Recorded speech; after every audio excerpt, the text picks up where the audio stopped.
You're watching Toronto Sports Rush on the Bet Rivers Network. It's Wednesdays with Keegs, our Jays insider who's at the baseball winter meetings. There was a lot of talk from the Blue Jays because they finally introduced one of their new players yesterday, Keegs. Dylan Cease, right up in front of everybody, too. It's kind of, I almost said it's cool how it works here. I would have had to tell us to start this over again, so I can't use the word cool.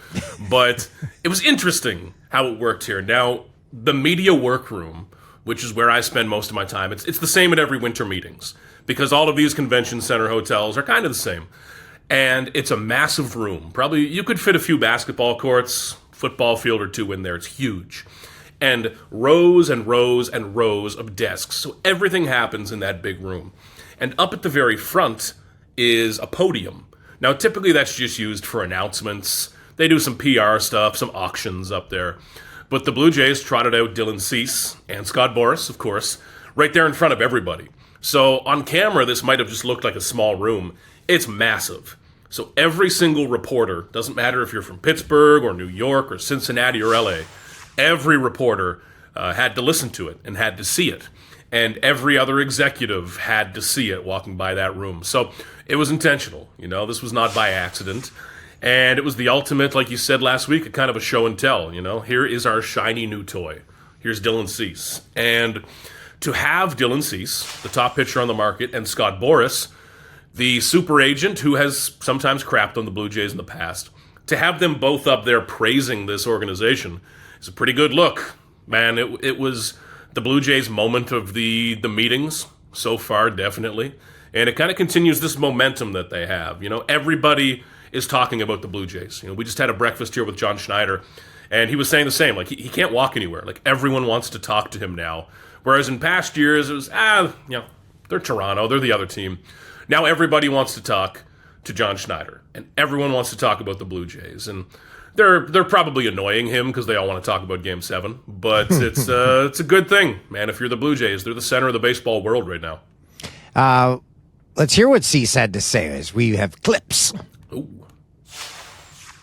They've built a really impressive culture. As they were explaining sort of what they do to get the best out of players, or how they prepare, and even the little things like travel and whatnot, you can just tell that it's a buttoned up organization.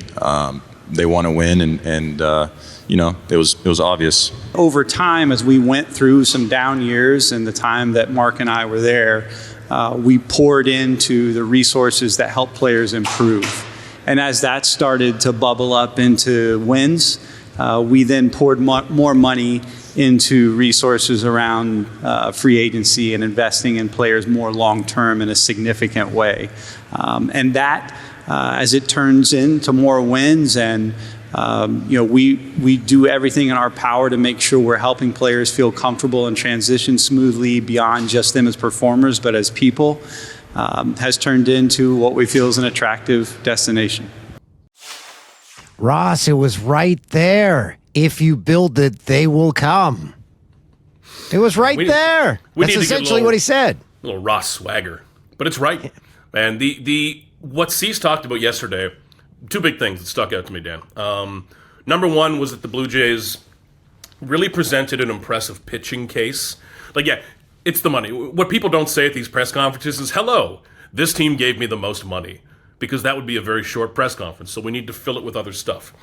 The Blue Jays really impressed Cease because he went into this really conscious, and I was impressed by this, really conscious of the fact that he's talented but inconsistent. He has as much talent as just about any starting pitcher in Major League Baseball, but he has not been consistent enough, and he realizes that. So what he heard from Pete Walker and the Blue Jays pitching people was a plan that really excited him. A little bit different fastball, maybe more of a changeup, and some ways to keep him at his very best. That's all he cared about. Which team can help me reach my potential fully and completely every year? The other thing you hear about, and we keep hearing about this, Dan, is what the Blue Jays offer in terms of resources, their complex in Dunedin, Florida, and that matters. The gap, Dan, between the Blue Jays complex and an average training complex is huge. I spend all spring driving around Florida to these different stadiums and complexes. Some of them suck. Some of them you walk into and you're thinking, oh my God, like this is a major league team. Whereas the Blue Jays is top of the line. Is it the best? I don't know. Haven't been to all of them, but it's got to be top 5, top 3. It's really impressive. And how the Blue Jays treat families, wives, girlfriends, people who matter to the players is really second to none. Man, I made the mistake of kind of thinking that was overplayed earlier on in this regime. And, I was the bitter one saying, okay, well, give them money, nobody else cares. But players over and over bring this up to me. And it's a real factor. If any of us are going to change cities for a job, you want your wife, girlfriend, husband, family to be happy. Because if they're miserable, you'll be miserable too, right? And the Jays, I got to give them credit. They do an incredible job of taking care of their people's people.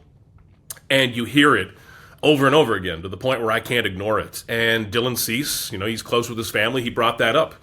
And he's an interesting guy. We just had breakfast with John Schneider. I learned that Dylan Cease is a beekeeper, makes his own honey.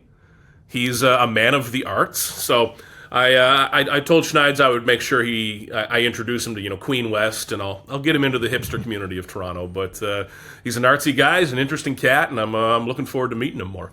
He made a point of mentioning how the Jays travel, and that stood out. What do the Jays do different than other major league teams in regards to travel?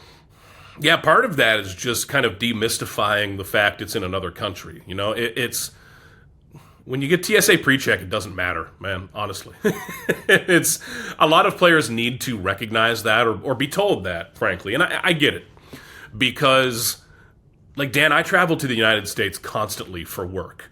But when I talk to my American colleagues, Canada is that trip they make once every 2 or 3 years. So it's still very mysterious, Whereas to me, the U.S., I'm just as home here as I am in Canada. It's all the same to me.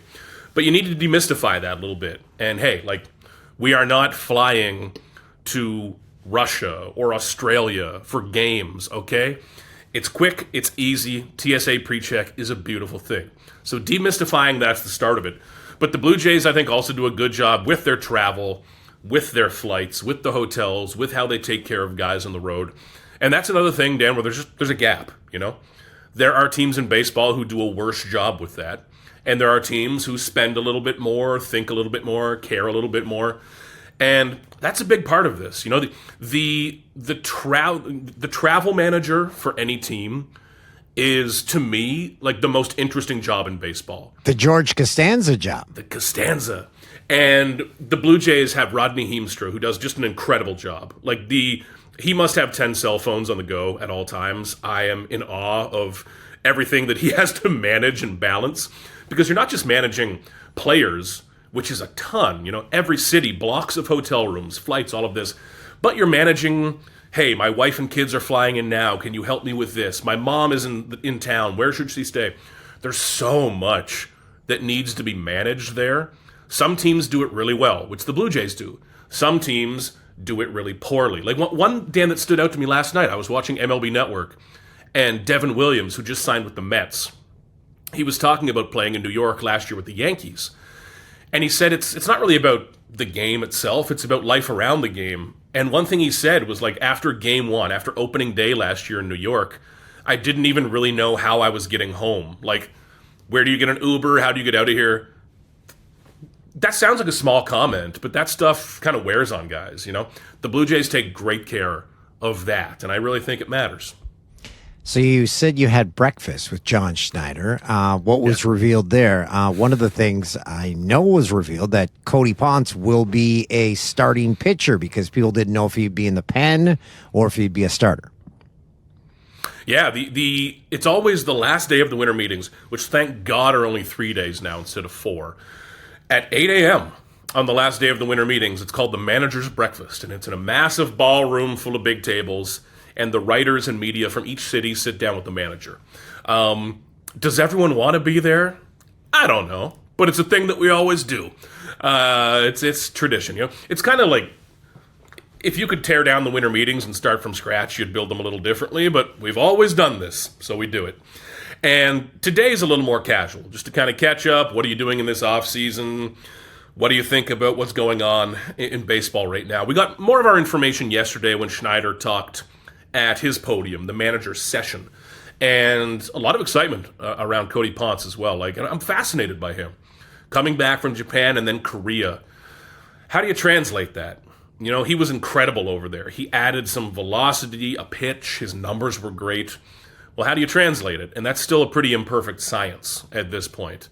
But the Blue Jays have to feel great about this rotation. Man, from speaking to Schneider and Atkins, it's really clear that coming into this offseason, they said, we've got to improve starting pitching and this rotation, period.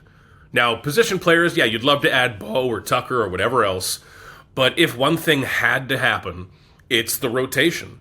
And they've nailed that so far. Not just this year, but beyond. And we'll see what happens with Jose Berrios. I don't know at this point. They're not going to trade the guy tomorrow because nobody's taking the contract. It's not a video game. But I think that's something that carries out through spring training, and we'll see how it goes. But it's a crowded room, Dan. Good problem to have, but it's a little awkward right now, to be honest. Two big names are taken off the board. We've got Kyle Schwarber remaining in Philly, and Edwin Diaz leaves the Mets and goes to the Dodgers. So there's one of the closers the Jays were reportedly interested in gone. Yeah, it's been a kind of quiet winter meetings. I like Schwarber in Philly because he fits Philly. Oh, yeah, he's a Philly guy. I want guys to fit the teams they're with, and that's pretty cool. I dig that.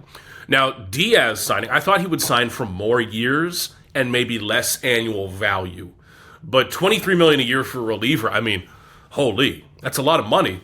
But I'd also make the argument, Dan, that Edwin Diaz, at some point late next October, will probably pitch the most important inning or moment of the Dodgers season. And if he gets that out, he's worth $200 million, let alone $23 million a year. So I don't have a problem with that at all. That Diaz deal was beyond where the Blue Jays were going to go, and I don't think it was very close. Frankly, I don't think they were going to go $23 million a year on a reliever. But that leaves them with a market that's kind of starting to shrink because they need something in their bullpen. And they don't need an average guy. I think that's a benefit now, Dan, of how the Blue Jays are developing some people like Braden Fisher or Mason Fluharty. The beauty of those pitchers is that you no longer have to go out and give $5 million to a 36-year-old reliever who might have 1 year left. You can kind of condense that money and give it to a good reliever. That could be Suarez. That could be Pete Fairbanks, who they have liked through the offseason and they have interest in. But they've got to land someone. They need to upgrade this bullpen, and that's what great teams get to do, Dan. Like the Dodgers are a great team. So when you're already good, the bullpen is the luxury item that you keep upgrading. And that's what's going to win for you in October, which the Jays understand now. But they've got to get in on this soon, though. There's not much of a trade market for relievers right now, so it's got to be one of these top guys. I don't know if I mentioned this the other day. If the Blue Jays know what they're sitting on with the buzz that still exists, and it further hit home the other night when I went to the Leafs game. Wandering around, tough to find a coffee, but I found a Tim Hortons, and one of the people that worked there pulls me aside, and he's like, we were shooting the shit, and then the Jays came up, and we talked about Game 7 for 10 minutes, and he goes, I gotta be honest, I just can't get into the Leafs. Like I just can't find the spark. And my analogy is, right now, the Toronto Blue Jays are Christmas morning with a kid that is 1 to 5, where the excitement is there, while the Toronto Maple Leafs are on a Christmas morning where the kid's 18 and you're pretending to be excited when it's not really there. That is what's going on right now in real time in Toronto. Absolutely. And the Leafs have had that same core. Like, we've been talking about Matthews and Tavares and others for years now. Willie Nylander, Morgan Riley. It's the same. You know, it's stale, frankly, at this point. And it's the same conversation over and over. Will they? Will they? Will they? It's dusty. It's old. It's boring at this point. The Blue Jays are new and exciting. You know, it's similar to the Raptors in 2019 when they come off that run. Everyone's a Raptors fan. And you can hold on to that for a while. Now, when they lost Kawhi Leonard, that took some juice out of it, and you try to get back, but it's tough. The Blue Jays have the ability right now, Dan, to be the team in Canada. They for are years. right now.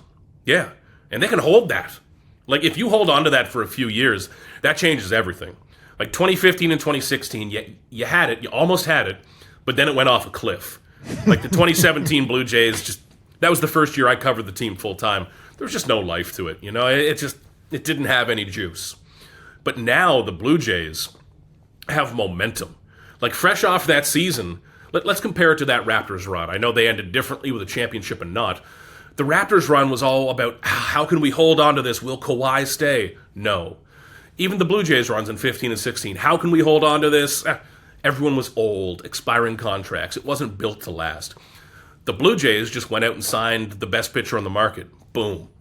They have pretty much everyone coming back. I know that guys like Scherzer and Bassett are not, but you replace those very quickly with a damn good pitcher in Dylan Cease and Cody Ponce, who has upside. This team is, at worst, the same, but they could be getting better. And the expectations and the momentum are there. Like, this is all about momentum. It's giving people a reason to give a damn, and they do. Like, I think, Dan, this is going to carry right into spring training, into opening day. And, like, I experience it in a kind of unique way, because I judge the Blue Jays' relevance based on how many media requests I get. And when the Blue Jays suck, I will go a week at a time in the offseason where I'll get 1 or 2 radio requests. Hey, do you want to come on TV to talk about them? Now it's every single day, multiple, 5-10 a day. During the Blue Jays World Series run, Dan, I was getting 40 to 50 requests every day to come on every show in every small town in the country. And that's kind of my barometer for, like, do people care about this outside of Toronto? God, yes, they do. Okay, they still want to talk about the Blue Jays. Baseball normally goes away in the winter here, in Canada, in this market, because you care about the Leafs, the Habs, the Flames, the Oilers, the Canucks, whoever else. But it's sticking now. Man, I haven't seen it stick like this in my career. Like, people want to talk about it. And you mentioned how there was question marks of what if the Raptors would keep Kawhi. There was question marks about the Jays if they'd keep the core there.